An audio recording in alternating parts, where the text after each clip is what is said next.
Good afternoon, participant. Thank you very much for joining. We'll be starting soon. Yes, sir. We have Dr. Rajeshri, Principal, Soundarya College of Law, and Pranita, moderator of today. Namaskar. So, namaskar and welcome. Hello, sir. Thank you. Thank you for the invitation. It is a pleasure being here with you all. Absolutely. So, it's a pleasure to listen to you.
Good afternoon, one and all. It is with immense pleasure that I welcome you all to the sixth day of our 7 days online executive development program. This has been a transformative journey so far, and I am truly grateful for your active participation and commitment to this initiative. Today's session is dedicated to an exceptionally pertinent and thought provoking topic: teaching and research in higher education institutions. In a world driven by innovation and knowledge, the synergy between teaching and research forms the cornerstone of academic excellence and societal progress. This topic not only challenges us to rethink traditional approaches, but also inspires us to envision and implement impactful strategies for the future. We are very privileged to have amongst us an eminent speaker, Professor Dr. Vijay Kumar Singh, Dean Faculty of Law, SRM University, Delhi, whose expertise and insights in this domain are unparalleled. We are honored to have Sir guide us through today's discussion, and we eagerly look forward to the wealth of knowledge you will share with us, sir. We welcome you, sir. To our enthusiastic participants, your energy and engagement have been the driving force behind the success of this program. Your thought provoking questions, reflective insights, and collaborative spirits are what makes this journey so enriching for everyone involved. Once again, thank you all for being a vital part of this program. Let's make today's session another impactful and inspiring chapter in this collective journey of ours. It is my privilege and honor to introduce our esteemed speaker for the day, Dr. Vijay Kumar Singh. Dr. Singh is a distinguished academician and legal expert whose career is marked by exceptional achievements and a profound commitment to the field of legal education. Professor Singh is a gold medalist for both LLB and LLM. He did his LLB from Dr. Ambedkar College, Nagpur University, his LLM in Business Laws from PG Department of Law, RTM, Nagpur University. And then he did his PhD in Corporate Criminal Law from RTM, Nagpur University, and an MBA from IGNOU. With an illustrious academic background and extensive professional experience, Dr. Singh has made significant contributions to both academia and the practice of law. Under his visionary leadership, the Department of Law at SRM University has grown into a hub of excellence, fostering innovation, interdisciplinary learning, and holistic development in legal studies. With over 17 plus years of experience, Sir has been working as the following: Associate Professor and Head, School of Corporate Law, Indian Institute of Corporate Affairs, a holistic think tank established by Ministry of Corporate Affairs, Government of India. He has also worked as the Deputy Director Law, Competition Commission of India. has been invited as a resource person for Indian Society of International Law, ISIL, course on International Business Law, and CUTS CIRC for courses on competition law and policy. He has also been empaneled as a resource person for SEBI and CCI advocacy initiatives. Not just that, he has been invited as faculty for commercial laws at Delhi Judicial Academy, as the course director for many short programs for professionals, including the ones for the honorable members of National Company Law Tribunal, NCLT, just to name a few. We welcome you, sir. I would now like to invite Professor Dr. Vijay Kumar Singh to address this gathering. Thank you very much for an invitation to this executive development program. It is always an honor to be part of this initiative. I compliment Soundarya College of Law College for this initiative. It is a very timely initiative when we are seeing a transformation in the education system, and every day there is some new circular which is coming up. There is new directions which is coming up, which is for good actually in the education system. We need to interact and have a conversation. So these meetings basically is a conversation. That is what I look at. So I am no lesser than the people who are attending the events. You people are also part of the education system. You are aware what are the issues, what are the challenges which surround the education system, and we will have a conversation around that. This is what I intend to do. I would also like to thank Dr. Kalpesh for collaborating with this particular event. And when he approached for a session on this, I could not say no to him, as I always say yes to him. So I cannot say no to him anytime. So I had to agree. And this particular session today, what we are going to have a conversation is on academics and research, which is basically the core element of any education system. Whatever we have been talking about, we talk because of these two elements. I have a small presentation which I have made just to keep our discussion, streamlined.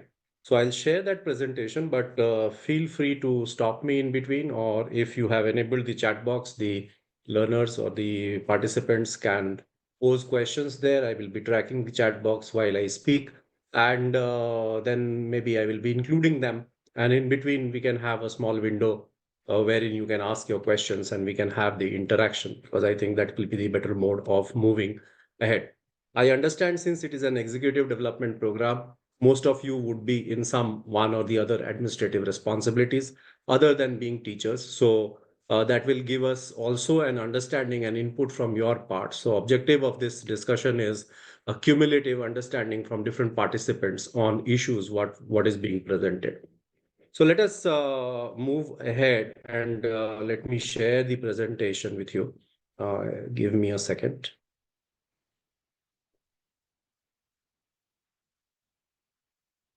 So we are talking about this presentation, that is teaching and research in higher education institutions. This is what is the topic on which I am going to address you. Now, if we look at this, let us first understand what higher education institution is. Definitely by now, you people have listened to this thing from different speakers who have already spoken on this element. There is no specific definition, legal definition to it as such. But if you see, there was a research report which was being commissioned by the Ministry of MHRD and now Ministry of Education. And there, in one of the annexures, they have referred to the definition, and it says education which is obtained after completing 12 years of schooling or equivalent and is of a duration of at least 9 months, that is full time. And this is actually a challenge, because many a times people ask us that if you are issuing a certificate course, whether a university or a college needs permission from Distant Education Council, this is what it flows from. And recently you must have seen that UGC has de-recognized some of the online programs of the universities. This flows from there, right? So this has got a very important aspect, because whenever you start with, when we are talking about a discussion in context of higher education institutions, we should know what higher education institution is. So it has got multiple elements to it. So it can be a general higher education institution. It can be a vocational higher education institution. It can be a professional higher education institution, like law is a professional higher educational institution. Similarly, it can be a technical higher educational institution. Either you are talking about engineering or you are talking about medical, or such kind of institutions would be basically considered as technical education, or the education which are being governed by AICTE. When we talk about the educational institution or higher educational institutions, there are different categories of them. And the challenges of these categories vary. So every institution has not the same challenge. They have different challenges. Uh, in terms of that categorization, if you see, we are having universities and university level institutions. Then we have colleges or institutions which are affiliated to a recognized university. They have different challenges. And then we are having standalone institutions, or you can say deemed universities, or you can also include the institution of eminence now in this, or maybe universities which are having an, sorry, colleges which are having an autonomous status. So these are the different types of higher educational institutions which is present as of now. But I am also referring to Dr. Radhakrishnan report, and this is a report which basically recommends the binary system in NAC accreditation. So you must be aware that now NAC accreditation is gone under change. Now the criteria are changing. It is undergoing under the binary system. And there in the report, the Dr. Radhakrishnan committee report has bifurcated the higher education institution as per their orientation and vision, as well as heritage and legacy.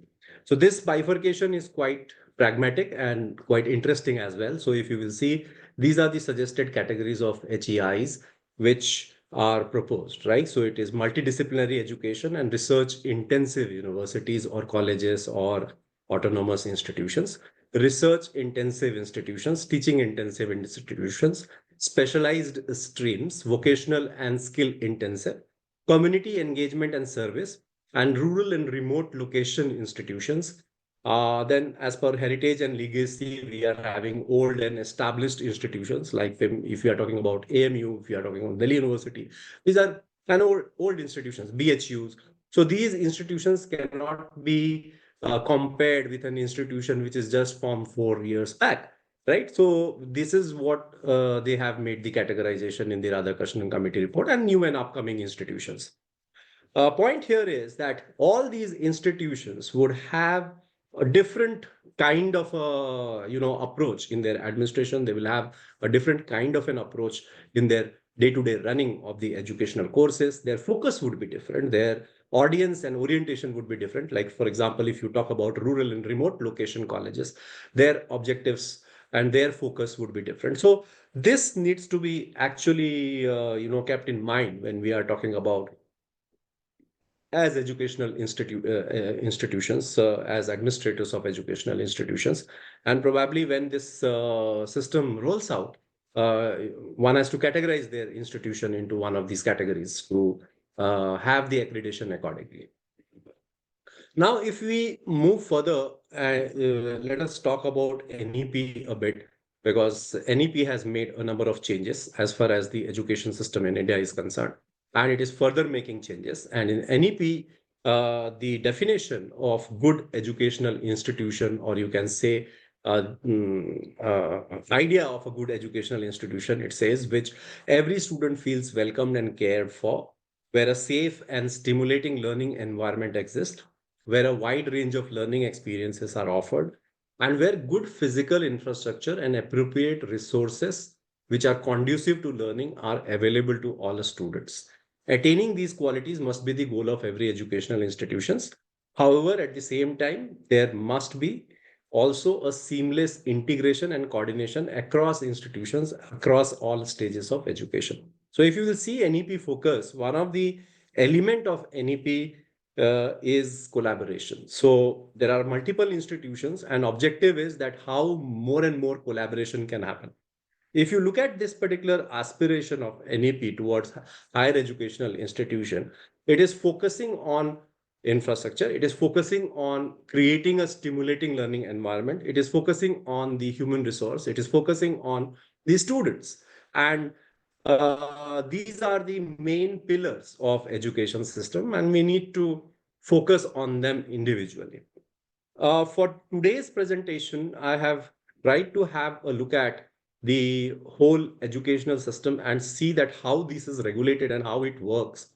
And if you will see at the top of any educational institutions, the HEI management is the key, right? So you will have higher education institution management.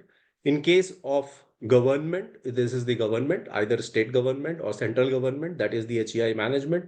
In case of private institutions, it is the founding trust, or nowadays we say, or the owner of the institution, that is what is the HEI management.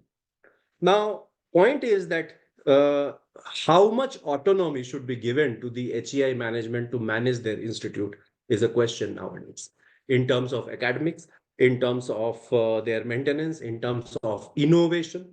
So here, the role of Ministry of Education and the University Grants Commission becomes very, very imperative. And you will see over the years, last couple of years, there is a lot of traction around having more and more regulation on different aspects. And they are trying to provide some guidance that, if either you talk about research, you talk about infrastructure, you talk about the governance norms, you talk about the funding norms, all these particular areas, there are some regulations which are being notified. So there are some guidelines which are being notified. And that is what is the purpose of the regulators. Because if you see the University Grants Commission, one of the objective is a standardization. Why UGC was formed? UGC was formed for two purposes. One was to standardization of education in the country, and the standards should match. Second was with reference to funding, that how to recommend funding.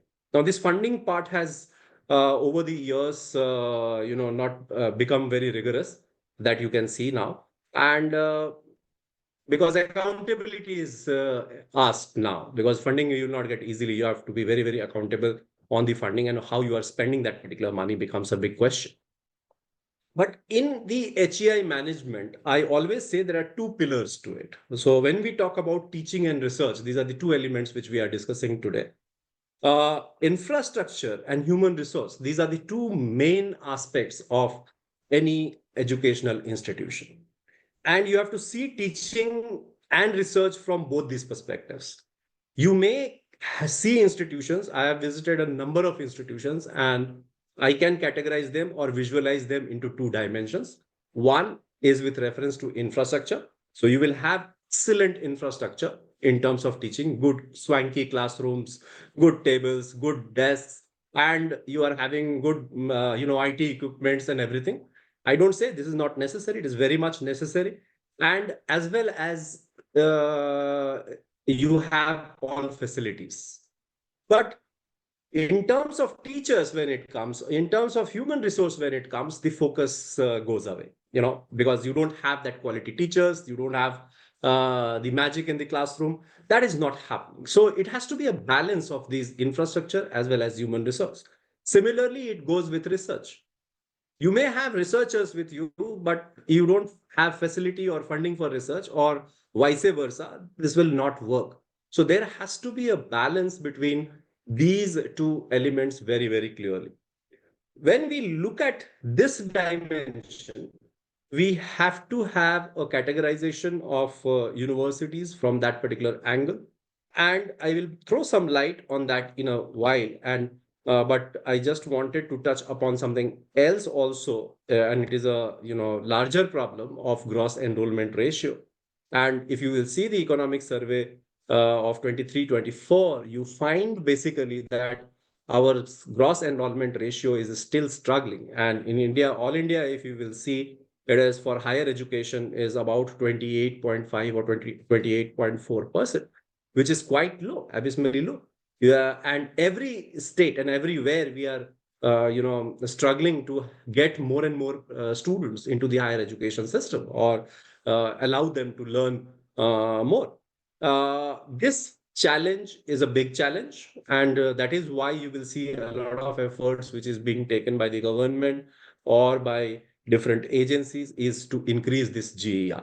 I remember our institution is in Haryana, and if we see Haryana Private Universities Act, and there are similar kind of act in different states, you will find one of the challenges which it tries to address is increasing the GER ratio or increasing the gross enrollment ratio. So this is a very important dimension or a factor which needs to be taken into consideration. NEP 2020 has also identified some major challenges or problems with the higher education institution and what needs to be addressed and how this needs to be taken care of. So some of these challenges which they have listed, if we have a look at it, the first point which it highlights, and it is, I think it is para number 9 of the report, which says a severely fragmented higher educational ecosystem. So there is a lack of coherence between the higher educational institutions. There is lack of collaboration between institutions. This is something which NEP highlights. Second, it says there is a less emphasis on the development of cognitive skills and learning outcomes. And this is what, as educational administrators, we need to focus on them.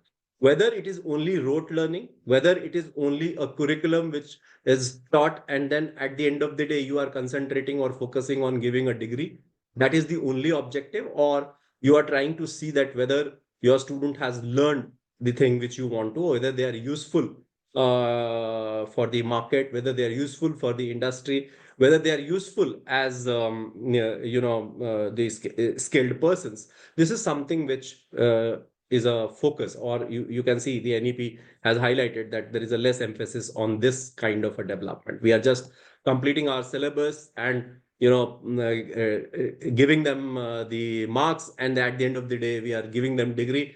We are not concerned about what happens to these particular students afterwards, what is happening to them, whether they are getting employment, what kind of activity they are doing, what kind of a support we are giving them. This dimension also needs to be focused and taken care of.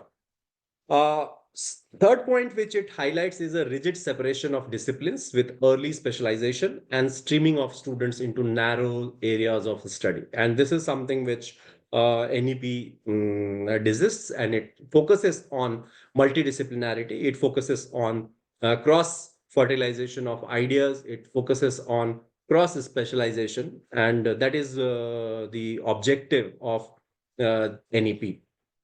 If you see, it also focuses on limited access, particularly in socio-economically disadvantaged areas. And we are talking about rural areas. We are talking about population from SC, ST. We are talking about the students from,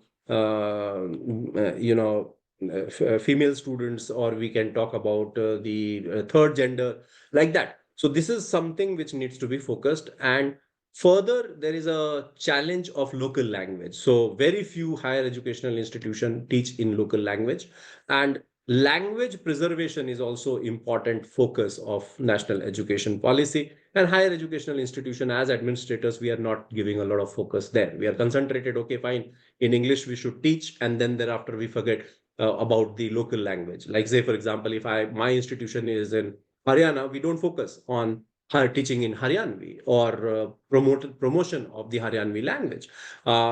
Similarly, if there is an institution which is there in Konkan, then whether they are focusing on Konkani language or not, if it is in Odisha, whether it is they are focusing on Odia language or not, because your students are more comfortable in Odia. I remember one of the legal educational institutions in Tamil Nadu offers the degree or law program in Tamil. Now, this is something which is a unique thing, and probably it is catering to the local population, and they don't want to go beyond.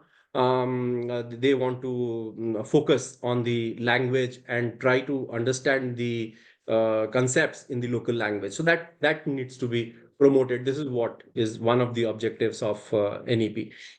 Limited teacher and institutional autonomy. This is a greater concern because of standardization. Now, see, standardization has both virtues and problems. When we talk about standardization, teachers would say that autonomy is missing. Now, how to deal with this situation is a question, and this we will talk about that. Then inadequate mechanism of merit-based career management and progression of faculty and institutional leaders. lesser emphasis on research at most universities and colleges, and lack of competitive peer review research funding across disciplines, and suboptimal governance and leadership of HEIs. This is a focus, an inefficient regulatory system, and large affiliating universities resulting in low standards of undergraduate education. See bigger universities like my university from where I graduated, thousands of colleges are there under that university. And whether the university is able to, regulate or map the curriculum, or able to ensure that the colleges are delivering the curriculum which is fixed by university, is a big question. So these are the challenges. And this is a challenge which I have not identified. This is identified by the National Education Policy, but we are reflecting on these challenges, and most of you will relate to it. So the red ones and the blue one, which you see in this slide, relate to teaching and research. So in teaching, limited teacher and institutional autonomy is a question as per NEP. An inadequate mechanism for merit-based career management and progression of faculty and institutional leaders is a big challenge and a question. And then in terms of research, also funding is across disciplines, and having the facilities is a question which is before us. Now, what HEIs want? This is a question, and an important question. And I wanted you people to have a bit of a, give me a second. I want you to, respond to the question, one query. And this I am sharing with you. You can use this particular link and respond. So give one word to this query so that we generate. I wanted your response on this. What do you think? What higher educational institutions are wanting? What is their call? Because you are all part of your higher educational institutions. From your perspective, what do you think is the call of your higher educational institution? I just wanted to have a input from you on there. Okay, I've started getting response. Good. Please go ahead.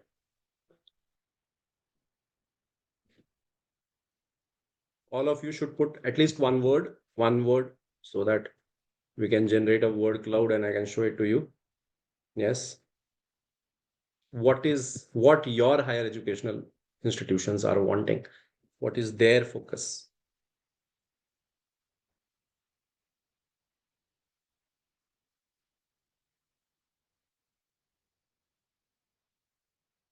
Okay. I think we are having 62 members who are participating. All of you, I would request, please respond to that. In case you are not able to open the link I'll give you, you can log into mentimeter.com, and you can type this code and then you can respond. Okay. Menti.com and use this particular code. Mentimeter.com, sorry.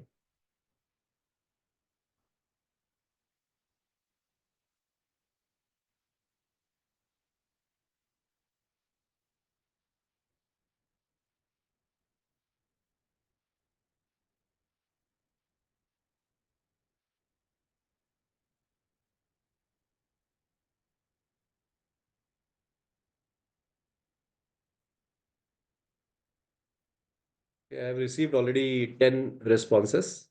I'm waiting for a few more. Then we can.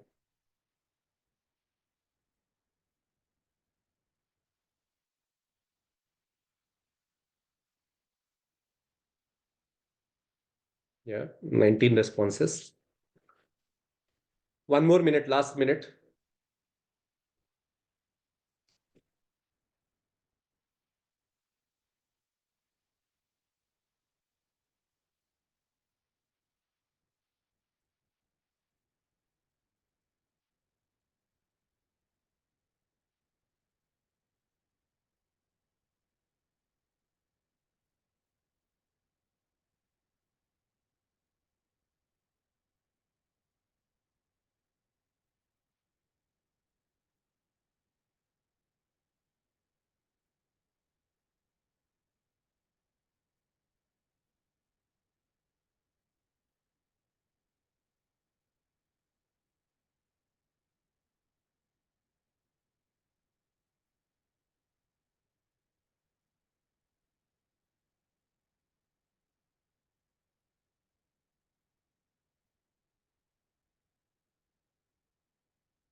Okay.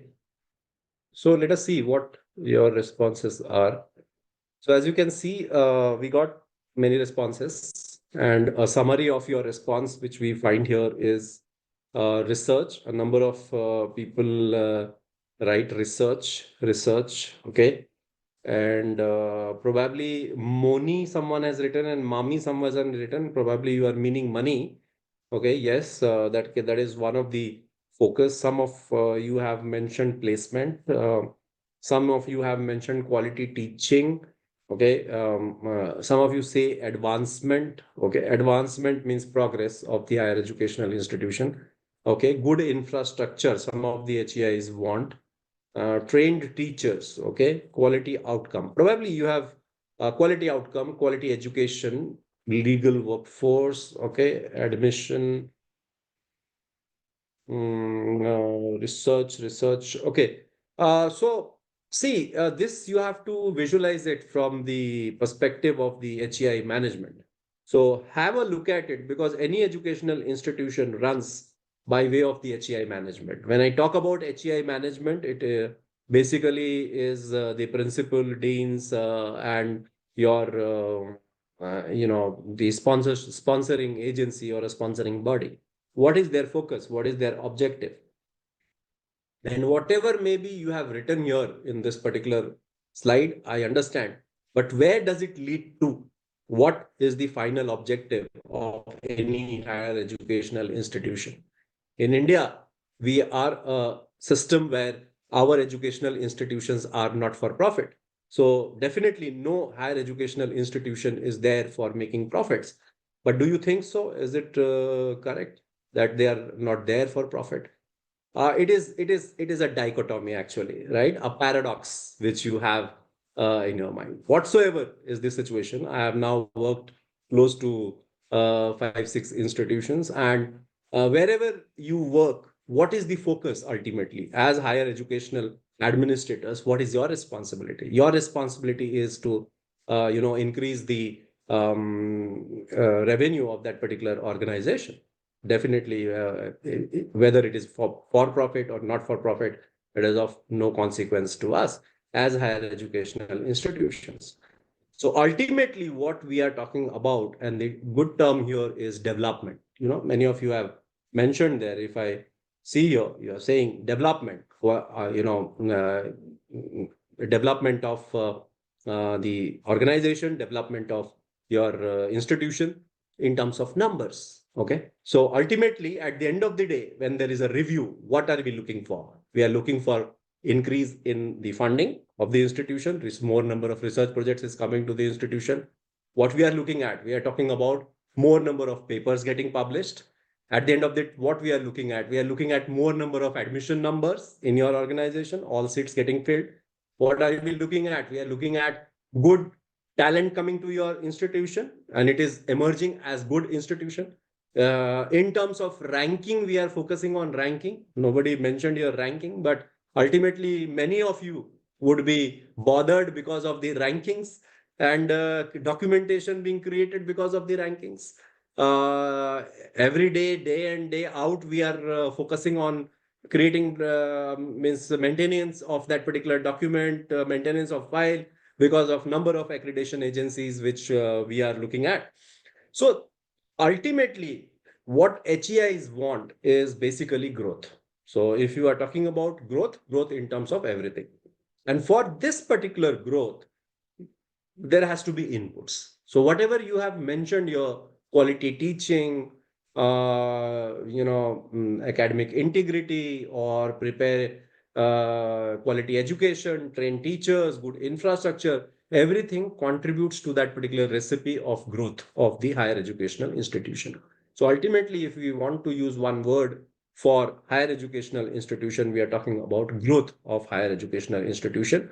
And my take here is that teaching and research forms the main pillars of this growth. If you are not doing good in your teaching and research, now after this binary system in NAC, you will have teaching focused institutions and research focused institutions. Then you have to concentrate only on one of them. But right now, both of the elements are important for any educational institution, and you have to focus on teaching as well as research. Be as it may, this was a good, thank you for all your inputs. And I feel that this is, the growth is something which comes foremost for any higher educational institution.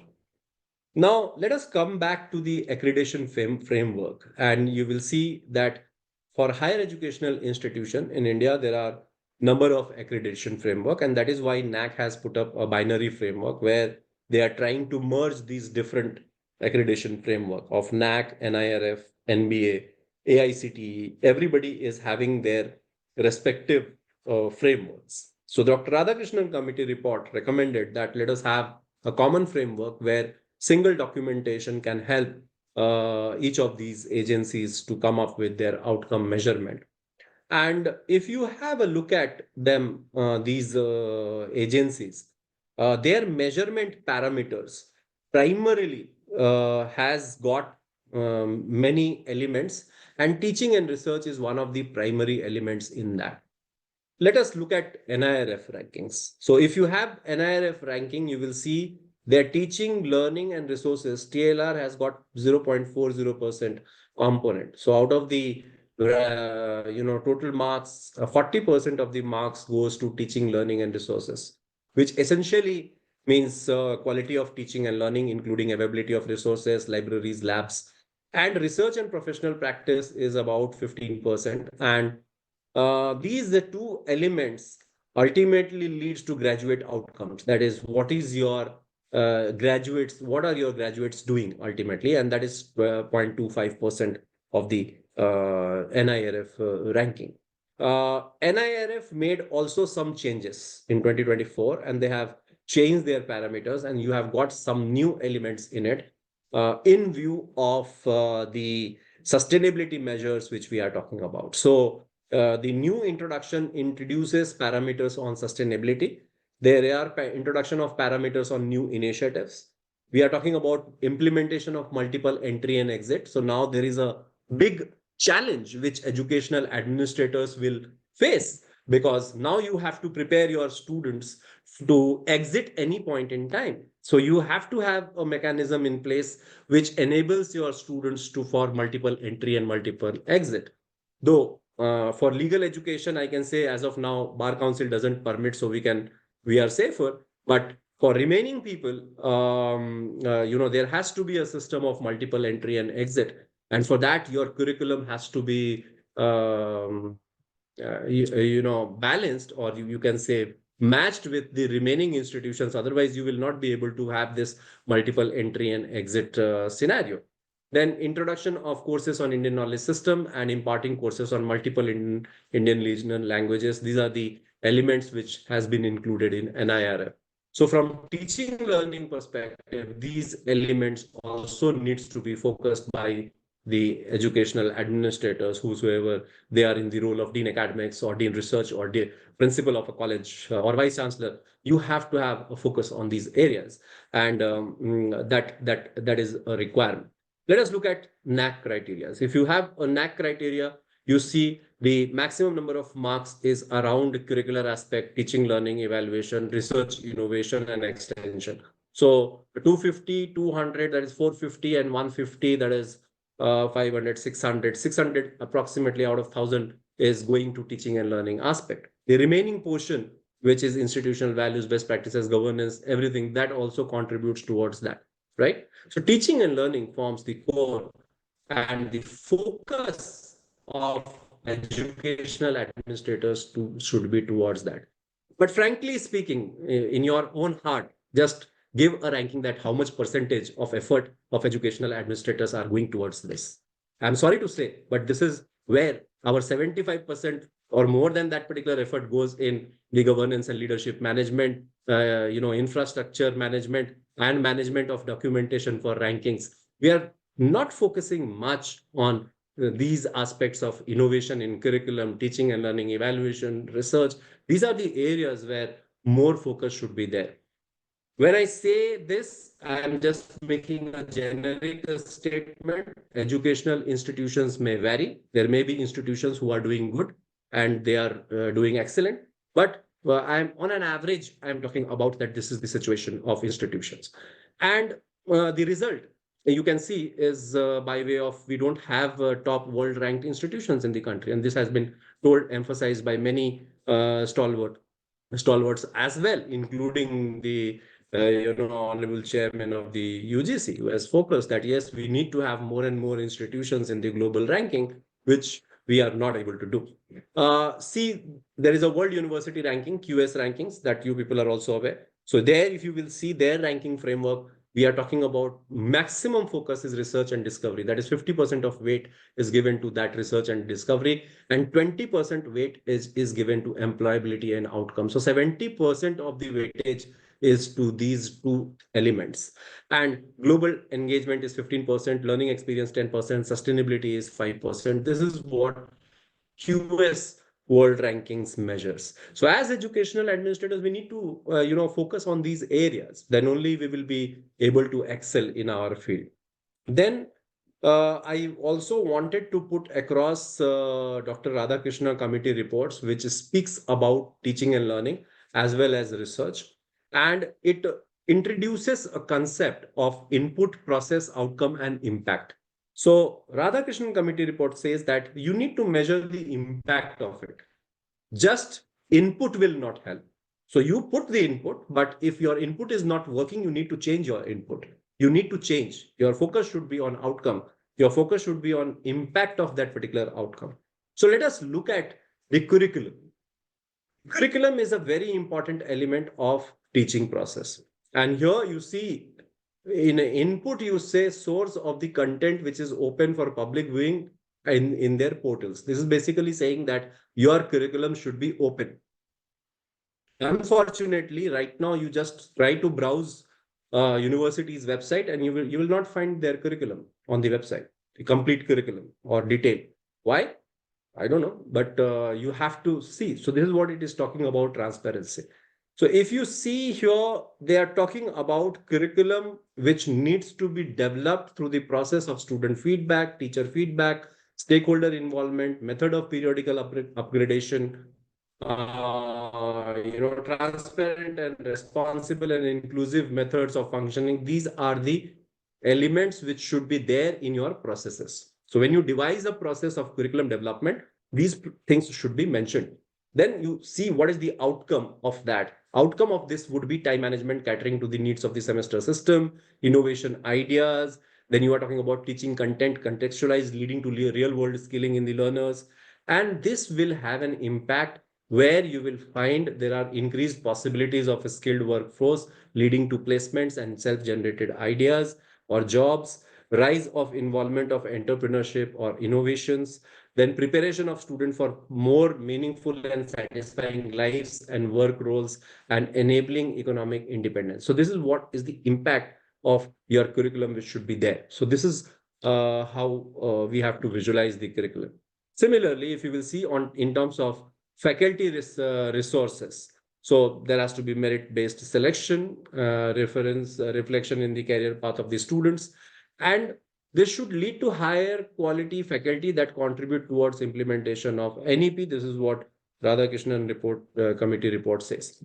Similarly, teaching, learning and teaching, there is a objective of bringing in diversity and content and contemporary issues in content delivery.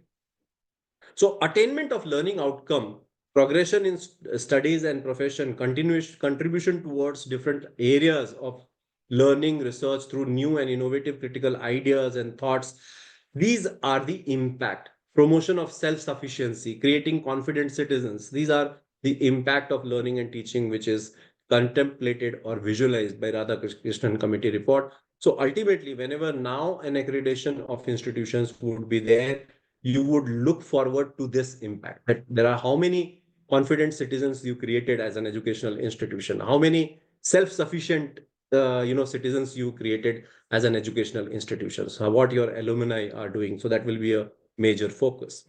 Similarly, for research and innovation, increase number of citations, stakeholder impact, peer group recognition. This is something which is contemplated and expected. There are about 10 areas which Radhakrishnan Committee report recommends or talks about. Now, there are few more things which have been included as educational administrators over the time, and you must be aware about academic bank of credits, all of you. So as a teacher, you have to be conscious towards that also, that your students are earning periodic credits so that whenever they want a mobility, that they can move. Similarly, you should also recognize the credits earned by the students from other sources.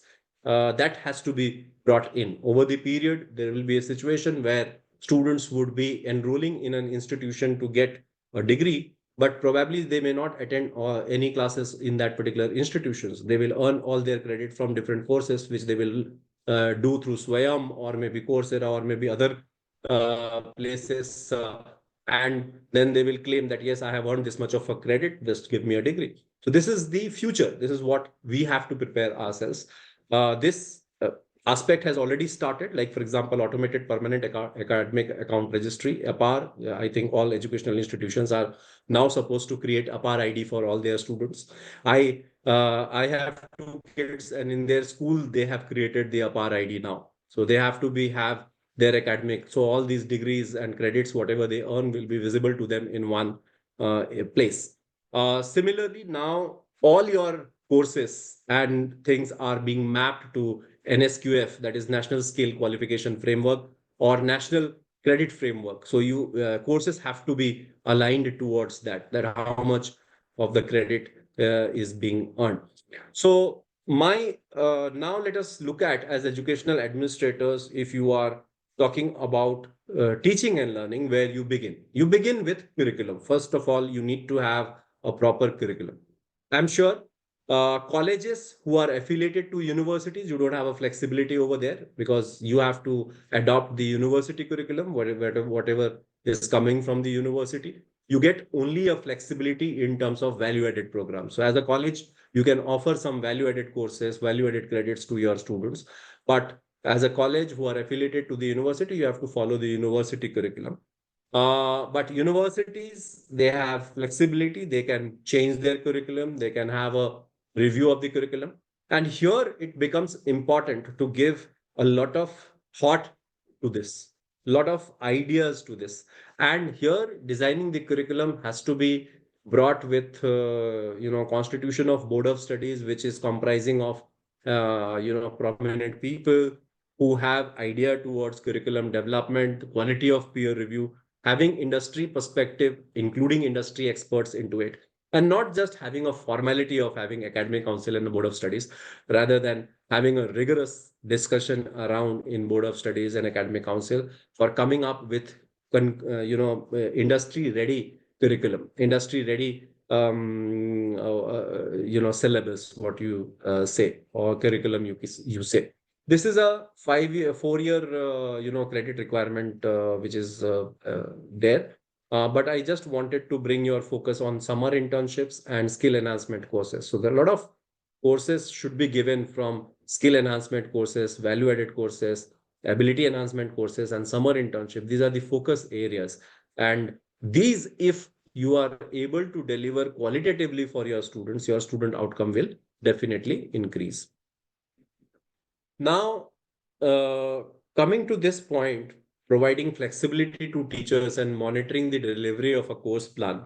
Here, many a times when, as an educational administrator, you will ask faculty a question that, okay, fine, how is your course going on? What are you delivering in the class? Many of us don't like it, right? If we are being questioned that, okay, fine, what are you delivering in your class? What is the outcome of that particular session? It becomes a problematic situation many times. And this is where you need to have a streamlined process.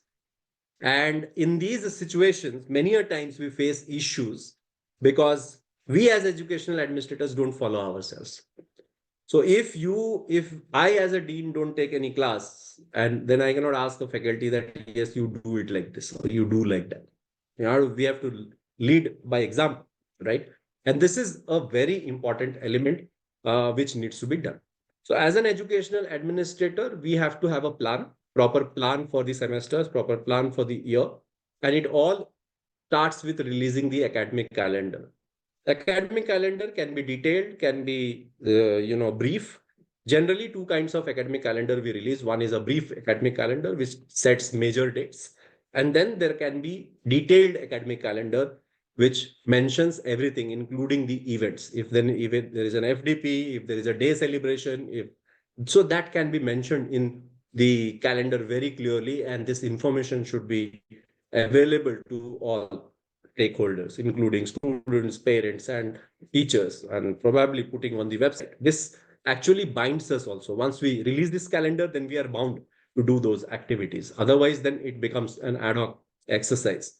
Course plan presentation and peer review is a very important element in academic delivery. So there has to be a mechanism wherein there is a committee which looks at the course plan, which will be delivered in the semester. Say, for example, now our semester will begin in February. So we are now having course plan presentations by the faculty in the faculty group. So they are presenting it, they are seeking ideas, they are telling their ideas that, yes, this is how I am going to run my course. And that helps. This also helps you going to the library, mapping the resources, finding what is happening in your library, whether new books are needed, whether the new changes are being brought up in your course. That has to be integrated and brought forward. Then periodic review and reflection through a system of course coordinators, program coordinators must be there. There has to be a check and balance of faculty who is teaching and the administrators who are there, because this exchange actually helps. And in all these exchange, I find the role of a student is also very important. You need to engage your students. You need to have your student also involved in these activities. And then ultimately there is a closure report, reflection, and student feedback, which has to be seriously done. So many a times I find in institutions we are having student feedback, but it is only a tick box exercise. We don't go back to the feedback which the student gave and take measures on that. So that is an important element.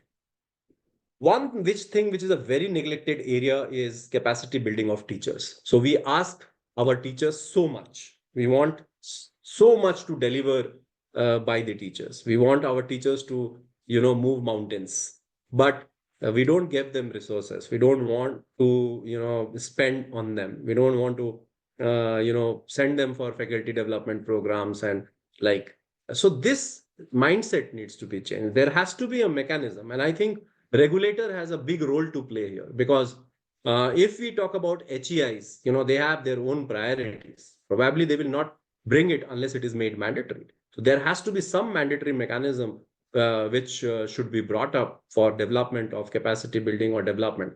Because I find in all organized jobs, like say you talk about army, you talk about bureaucracy also, there are periodic trainings which needs to be taken by them. So similar kind of a situation should be for teachers. It should not be self-driven, rather it should be made mandatory. I think nowadays there is a very, very important aspect of interning with industry. I remember in one of the organizations which I worked, they had a mechanism of sending faculty to industry for about 10 days, 15 days. And this industry immersion brought a lot of the knowledge from the industry, and the faculty brought it into to the classroom. That made a lot of difference. Such kind of an initiative would definitely go a long way in developing the capacity of the teachers.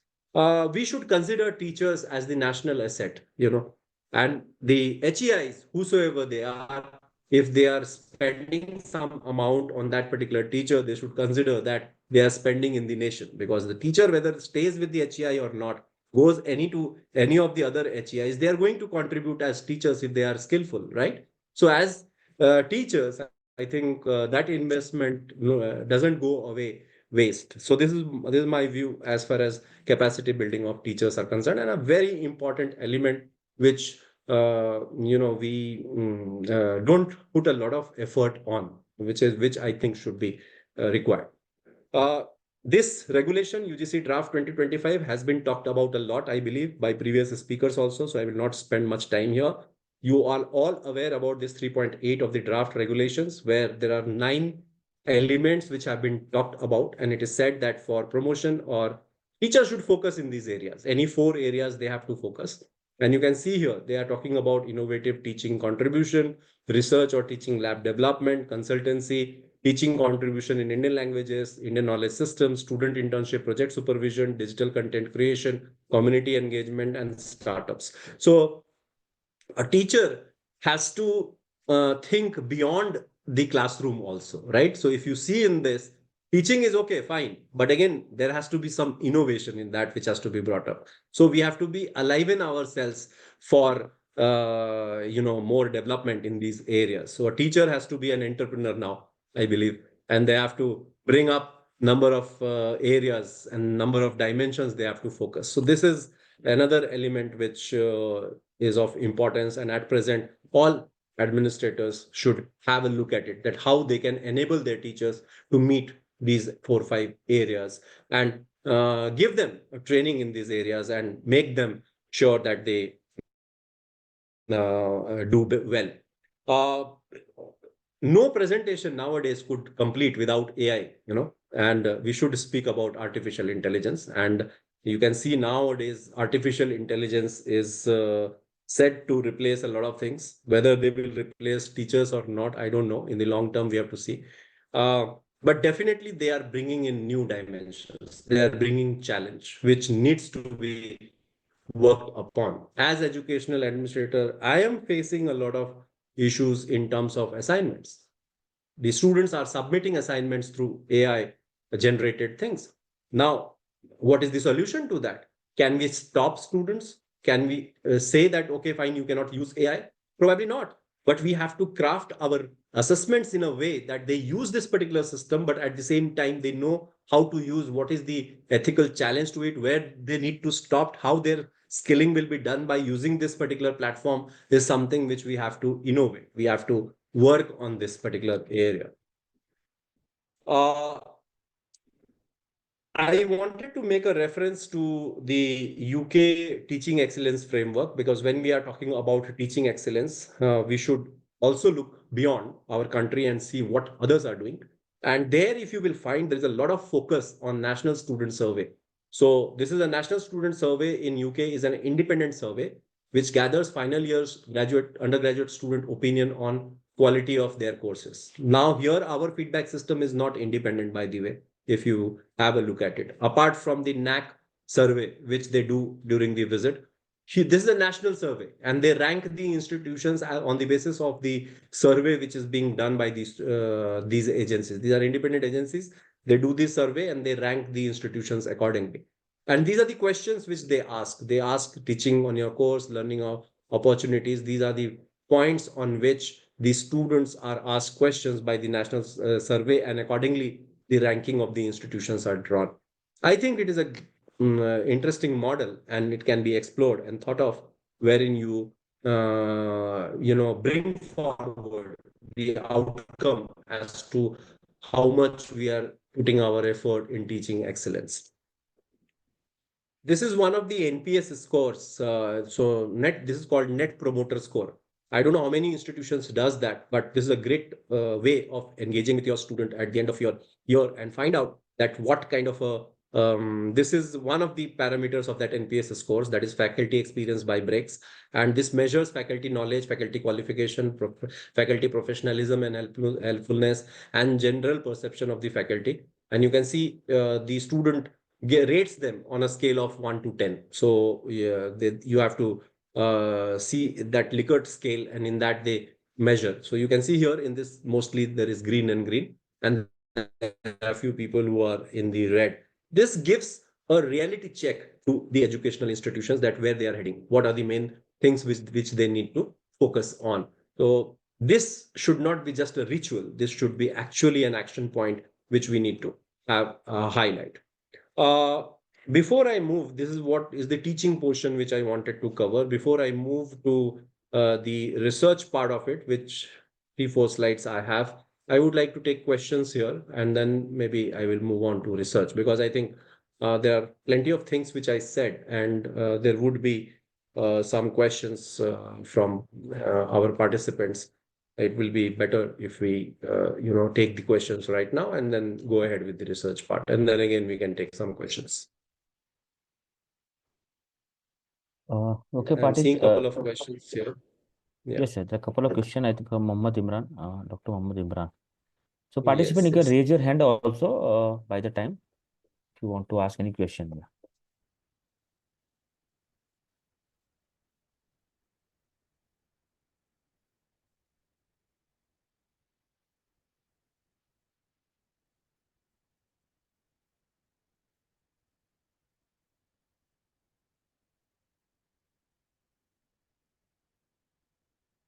Yeah, Professor Imran, you have asked a very interesting question, and I think this is a big challenge. So this is where, when you move towards a standardization and when you focus on one of the elements, why someone is focusing on Scopus or UGC or you can say other aspects, because it is linked to accreditation, and you cannot do without that.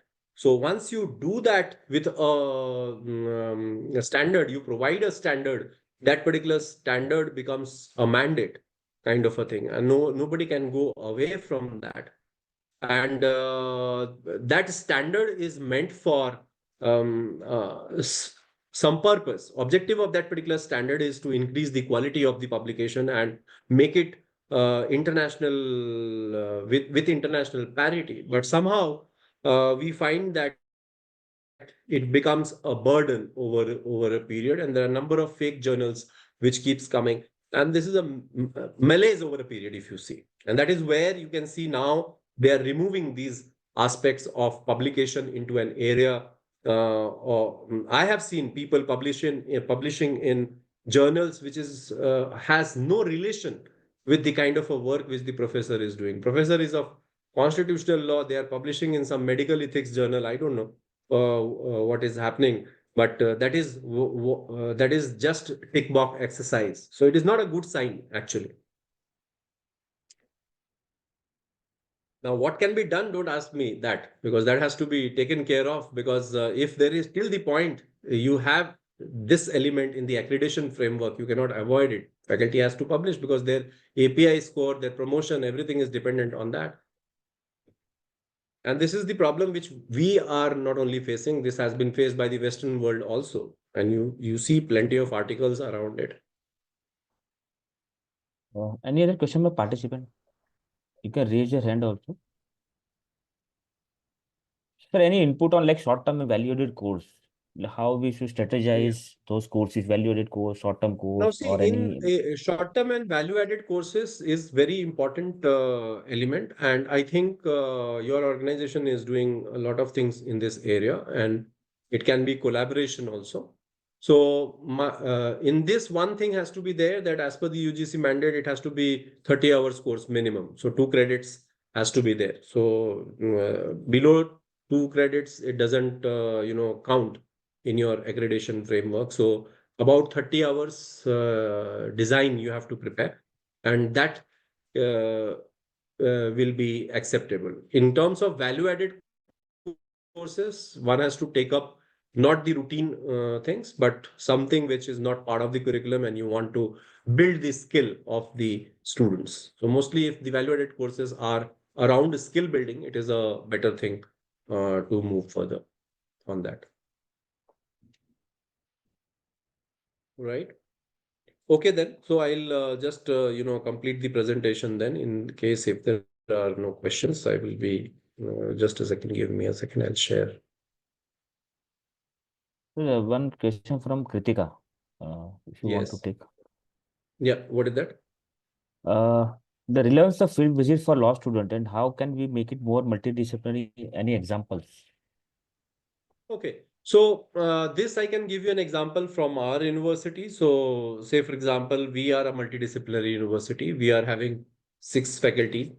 So our students do research. Say we are having a law and technology center. So our students do internship with maybe an AI firm and try to see that what are the legal challenges around that.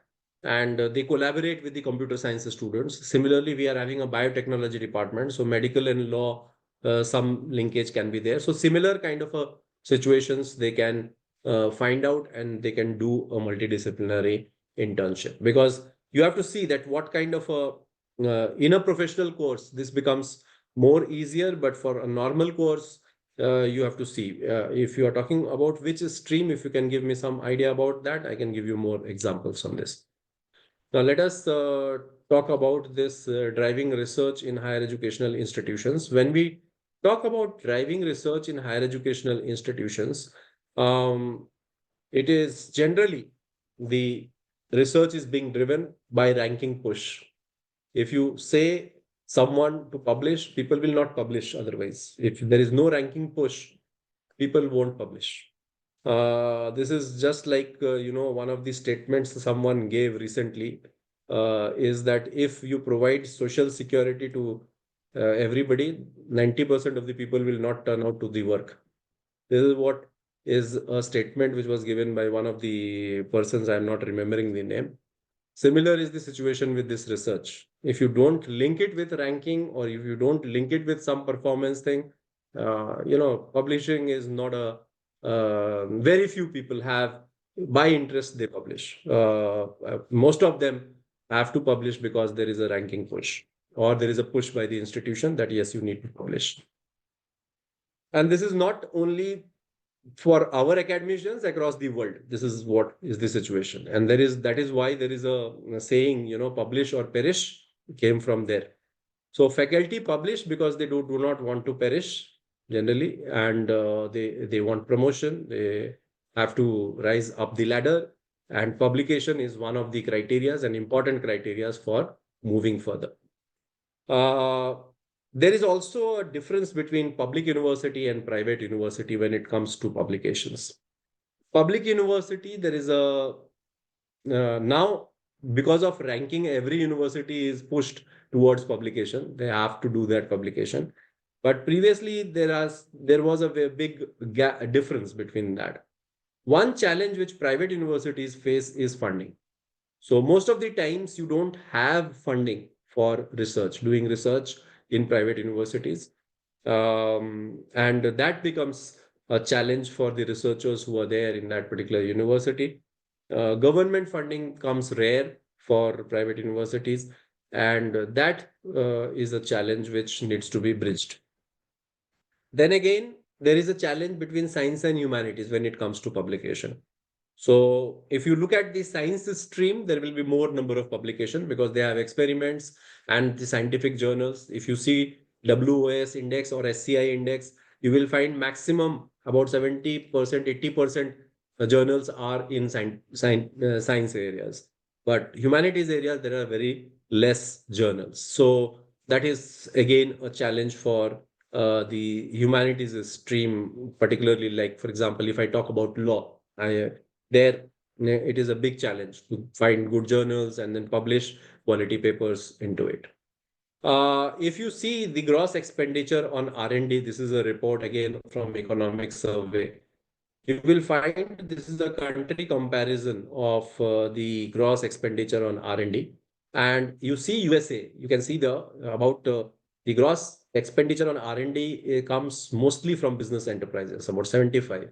If you compare it with India, you will find 41 comes from the business enterprises and about 19 comes from higher education, and about 50% of that particular amount comes from the government. So government is spending. It is not a situation like GERD. It's from DST, from the government organizations. These fundings are coming.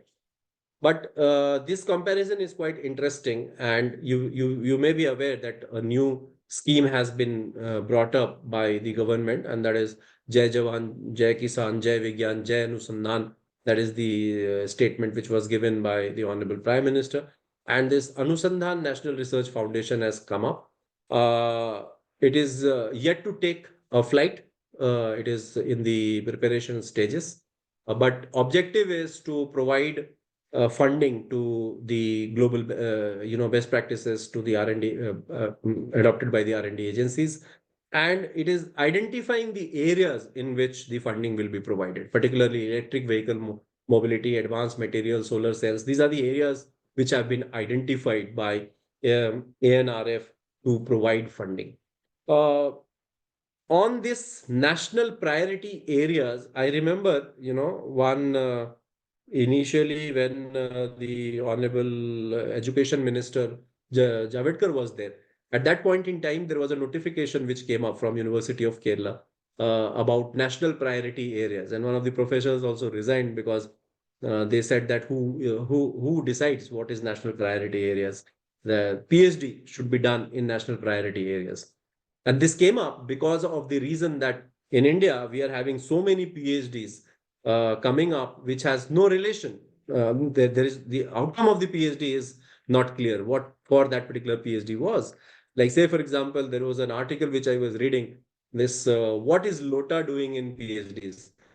Now, there are PhDs which have examined the relevance of Lota in the Hindi language or like that. So these PhDs are of what utility is a question which the ministry or maybe the other stakeholders have been asking, that whether these PhDs are contributing anything to the knowledge or they are bringing up some innovation or outcome or benefits the society at the end of it. So whenever we are guiding our PhD scholars, we definitely tell them that find out something which contributes to the knowledge. It should not be just a summation of knowledge, or it should not be just for the sake of it you are doing the PhD. That is one important area which needs to be focused. Recently, there is also an initiative on One Nation, One Subscription. I think this is a great initiative wherein you provide the research ecosystem to the rural people. The most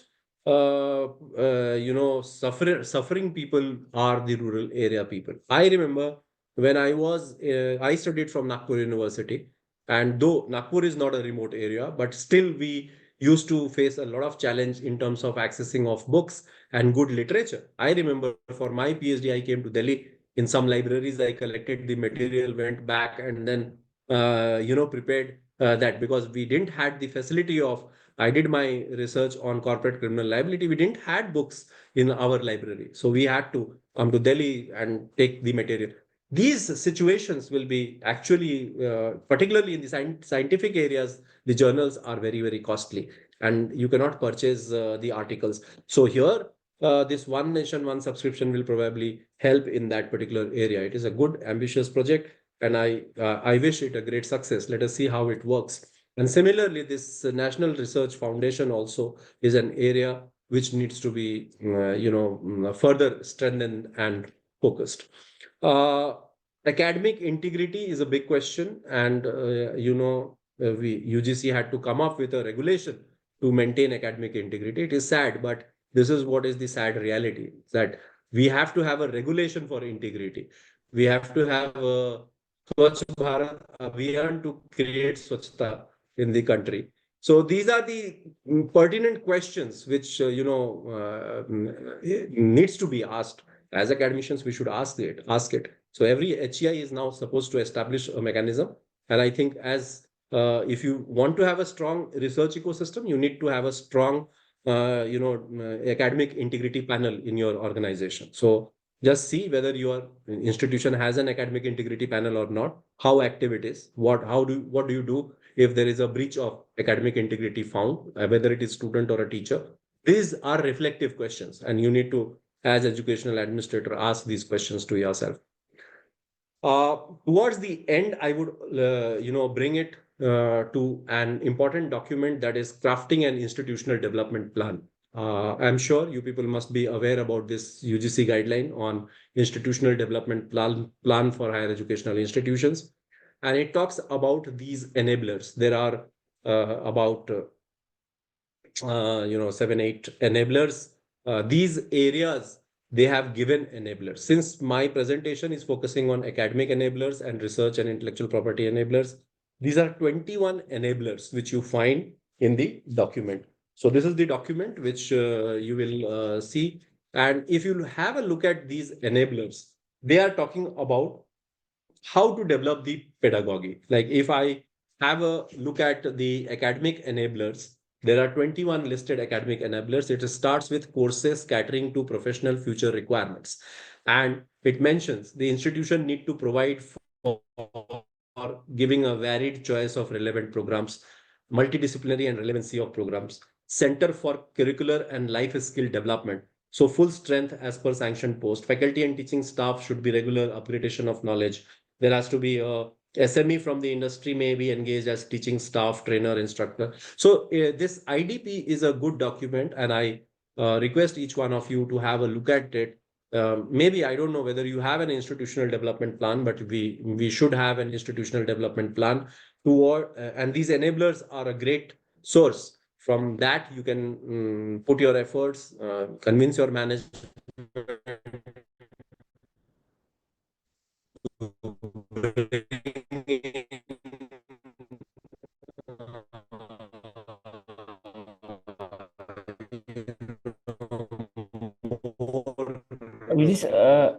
Vijay sir, sorry for interruption. Elements There's a network issue, like for aligning last. to these enablers that will Vijay sir, sorry for interruption. There is a network issue from your side. institution more better. That is what I would.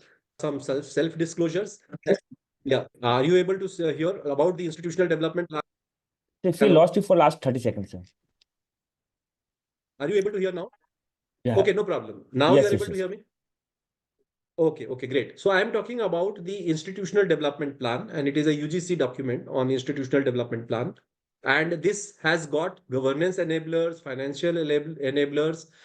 I am focusing on academic enablers and research and intellectual property enablers. These are the two important enablers. And if you have these enablers, there are 21 points mentioned in this. And each of these enablers are important reflection point for an educational administrator. Like say, for example, it is talking about session-wise teaching plan. And it says relevant and updated course material and books should be provided in the session-wise teaching plan. Many of the educational institutions don't have session-wise teaching plan. They don't prepare it at the beginning. It is just the syllabus which is given to the teacher, and teacher teaches as per their understanding. But session-wise plan makes it more robust. Similarly, there is talking about assignments, question bank. It is talking about Center for Faculty Development. It is talking about curriculum embedded with employability skills. All these elements are mentioned in these enablers.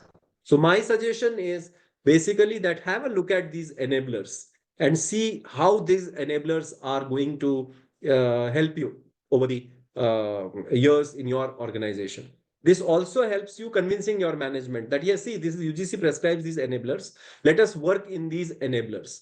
And unless you have that development plan of your institution, probably the growth will not happen. So the growth which we are talking about will be happening only when you have a strategic institutional development plan.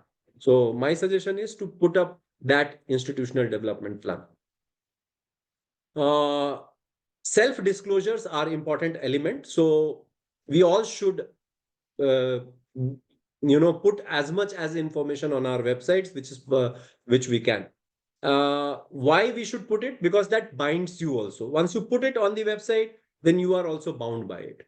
And that is something which educational institutions should do. In terms of academics, you should put details of academic program, academic calendar, your statute and ordinances, different departments, centers, all these things should be put. In terms of research and development cell, its constitution, incubation, what are the facilities which you are having, what facilities you can share with other institutions. These are the things which has to be provided as a self-disclosure on your website. In terms of academic clarity should be given to your students who are there, as well as prospective students and teachers who want to gain information from your side. So that's it. This is what was the presentation from my side. NEP, I will end with this particular quote which NEP has said, and it said, given the 21st century requirements, quality higher education must aim to develop good, thoughtful, well-rounded, creative individuals. It must enable an individual to study one or more specialized areas of interest at a deep level and also develop character, ethical and constitutional values, intellectual curiosity, scientific temper, creativity, spirit of service, and 21st century capabilities across a range of disciplines, including science, social sciences, arts, humanities, languages, as well as professional, technical, and vocational subjects. A quality higher education must enable personal accomplishments and enlightenment, constructive public engagement, and productive contribution to the society. It must prepare students for more meaningful and satisfying lives and work roles and enable economic independence. This is what should be the objective of an educational institution. And we as educational administrators should keep this as a guiding light, just like preamble of the constitution. This should be the guiding light for us when we are working on our curriculum, when we are thinking about our teachers. This is, if we have in our mind, probably we will be doing a greater service to our stakeholders. This is what I wanted to say. Now, I think we can have questions, as many as you want. Yes.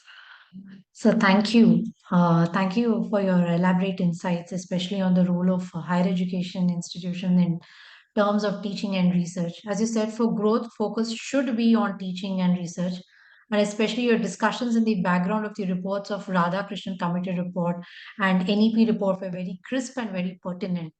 And your curriculum inputs also in terms of having an academic calendar or course plan, periodic reviews, is something which needs to be duly followed by every higher education institutions. Now, in the background of this, my question to you is research must be for the sake of research, or research must be for the sake of classroom teaching. But what we find is sadly neglected. So, what could be the effective strategies that the academic heads or HODs or vice chancellors should take note of to enhance the teaching and the research culture within an organization?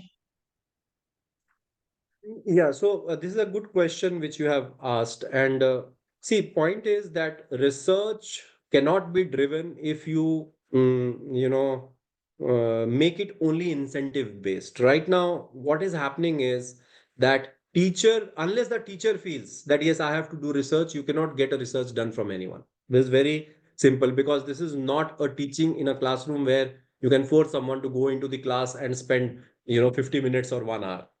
Here, if you are talking about driving research, then it has to be by way of a strategy, as you said, and that strategy has to be, built up around outcomes which you have to decide for the organization. Like, say, for example, if I talk about a college, then you have to see that how many research publications right now you are having, and then you have to strategize. Okay, fine. What should be the at the end of this particular year, how many publication we can increase? And this cannot be one way, like instruction flowing from the top. Principal says, okay, publish 3 papers per faculty. That will not work. You have to talk to the teachers concerned that, okay, fine, what is your area? Okay, my area is, say, for example, environmental law, and I am teaching corporate law since last 6 months because of the compulsion of the university, because there is no environmental law subject available for me, or there is another teacher who has taken that subject. So this is a problem which is being faced by most of the organizations. One thing which needs to be looked at by the educational administrators is to provide time to their faculty. Because if we don't provide time to them, how do they research? If we load them with a lot of hours of teaching, then they will not be able to do research. So you need to identify the teaching faculty and research faculty. That is one thing which can be done. So if there are teachers who are interested more in research, give them research work. There are teachers who are not interested in research, give them basic requirement which meets their API, and the remaining teaching load can be given to them. This way it will work. It will work by collaboration between the administrators and the teachers. It cannot be one way. If we drive it one way, probably it will not give you result. That is what happens in most of the educational institutions. Secondly, incentive. Can incentive drive this? Probably yes, probably no, because I have seen incentives only will not drive this. Incentive is a good thing if we are having, say, for example, some research awards, if we are having some publication cost, if it is involved. And many people say that publication cost is not a good strategy for research. But there are good journals who are taking APC charges, academic publishing charges. And these are legal charges. One has to give that particular thing for the journal because they have to bear their cost. So if those situations needs to be looked at and reviewed, you cannot, paint everything in one brush. So there has to be a strategy. There has to be a earmark budget. Most of the institutions don't have a earmark budget for research.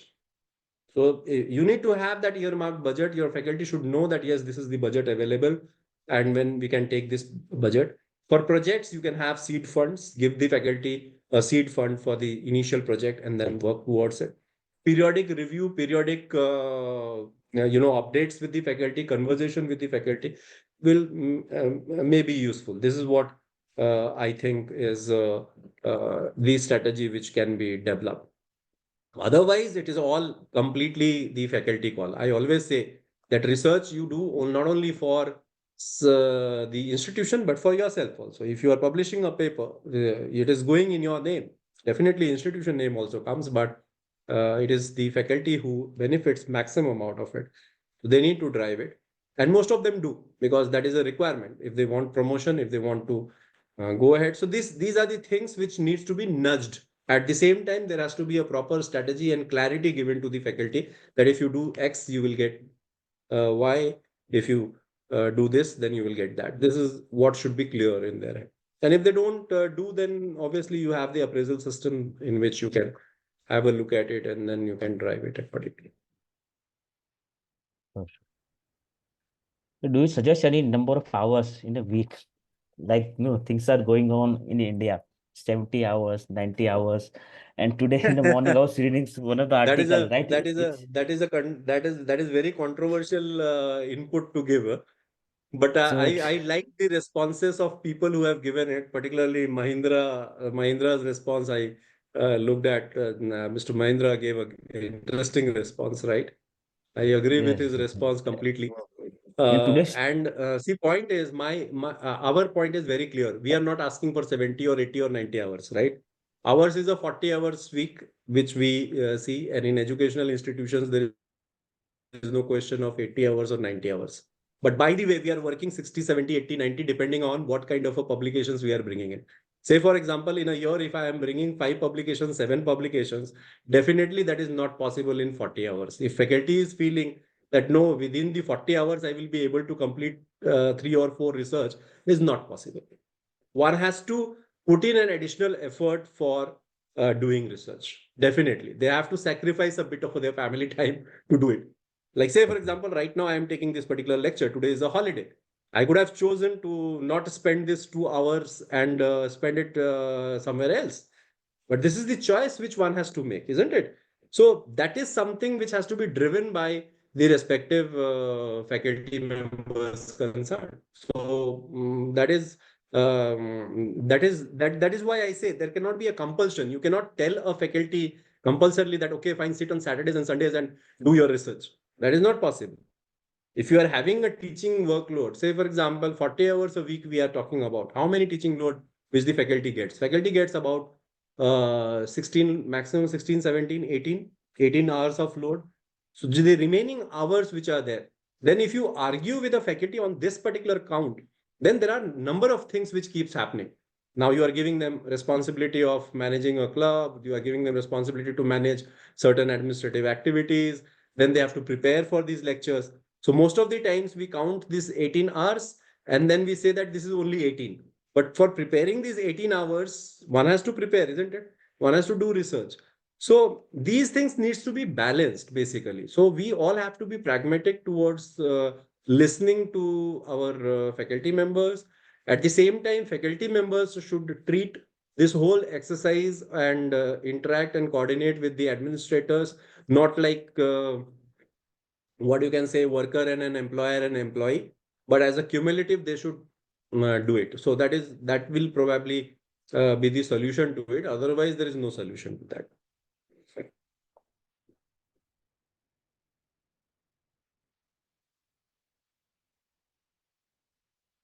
Okay, there is a question by Kritika on relevance of field visit of law students and how can we make it more multidisciplinary. That I have already answered.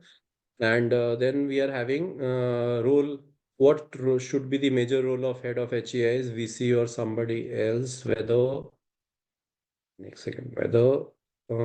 to streamline the administrative activities or guide the academics to higher standards. Yes, there is definitely a big role of the top leaders, and they decide because every faculty looks towards them for the direction. So if from there the direction flows and there is clarity, things move in a better way. Things move in proper way. Then we are having Okay. And the last question, Kritika, is, sir, with respect to my earlier question regarding field visits, how can we make the area of labor and employment laws more multidisciplinary? Okay. No, but why you want to make labor laws more multidisciplinary? Labor law is itself a multidisciplinary area in its own right. So if you say, for example, you want to take on labor and employment laws, take them to different industry, that will become multidisciplinary automatically. You can take them to a pharmaceutical industry, or you take them to a agricultural industry, or you take them to a different factory, maybe a plastic factory. These are all different elements because they will have different kind of a work environment to work. So that will give you that multidisciplinarity automatically. Right, sir. Thank you, sir.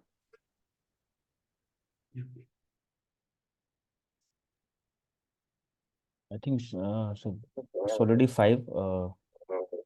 Yeah. Yes, thank you, sir. So I was talking to Pranita. So like you sir always prepare presentation for particular session. So it rarely happens, right? I would say people use it happens. Even I do here and there and then make a presentation. Sometimes from scratch we have to prepare, but sir makes presentation from scratch, from beginning till end. So that's a great learning from all of us, I would say, No, so imbibe. Kalpesh, this is actually a blessing in disguise. So many a times whenever I accept this invitation, I treat it as a learning point for me. So this gives me an opportunity. So for this particular lecture, I went through all the UGC regulations and latest things. So that updated me as an administrator. Thank you for giving this opportunity. So that helps. So it is a mutual. So as I told you, as a researcher, you have to take it this way. If you take it this way, your researches will be easier. Otherwise, if you take it as a burden, then that becomes a problematic situation. Sometimes it happens like, I get an invitation, sir, you have to take a lecture. Maybe it's not subjects, not relevant to me. Sir, you choose any topic, you have to speak. So then I have to prepare from scratch and then I know. align this thing up. Yeah. Over to you, Pranita. Yes, sir. Thank you so much. Today's session on teaching and research in higher education institution has been nothing short of enlightening and thought-provoking. So I would like to extend our heartfelt thanks to Dr. Singh for sharing his invaluable insights and expertise with us. Your lecture today has given us a fresh perspective on how we can elevate our institutions to new heights. Thank you for taking the time, sir, and to guide us through such an engaging and thought-provoking discussion. Thank you again so much. I would also like to express my sincere gratitude to all our participants who joined us today. Once again, thank you to everyone for participating today. We look forward to your continued participation as we move ahead for tomorrow's last day in the 7 days online executive development program. Thank you and have a wonderful day. Thank you. Have a nice evening, everyone. Thanks for the Thank you, invitation sir. again. Thank you. Thank you, sir. Thank you.